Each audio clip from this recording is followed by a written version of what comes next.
Le camp de Vénissieux a sa création durant la Première Guerre mondiale. Des baraquements militaires qui serviront dans les années 30 aux ouvriers vietnamiens de l'industrie automobile. Rachel Markovitz y est internée le 26 août 1942 avec toute sa famille.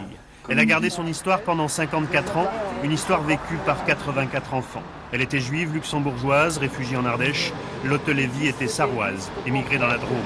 Prises toutes deux dans la rafle méthodique des juifs étrangers, elle conserve en elle, gravée, la mémoire de la séparation.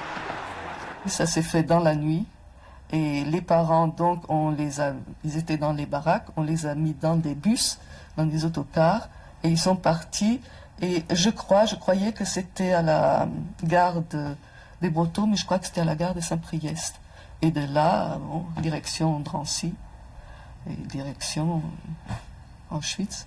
Il y a des enfants, quand les parents n'ont pas accepté, je crois, de les laisser partir, qui ont été un peu arrachés aux parents. Et j'ai le souvenir d'une femme, dans mon langage d'enfant, je disais elle est devenue folle. Et en fait, oui, je pense qu'elle avait perdu la raison.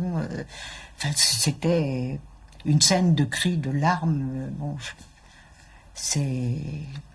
C'est ça qui m'est resté. Préfet en tête, l'administration de Vichy veut la déportation des enfants. Les bénévoles d'organisations caritatives catholiques, protestantes et juives en décident autrement. Il y a eu un autre sauveteur, Gilbert Lesage, qui a eu la présence d'esprit qu'on utilise une circulaire qui avait été annulée depuis quelque temps et qui disait que tous les enfants non accompagnés n'étaient pas déportables.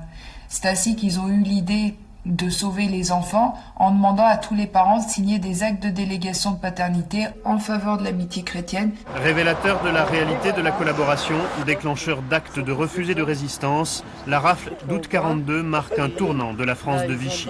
Elle pèse toujours sur les destins de Rachel et Lotte.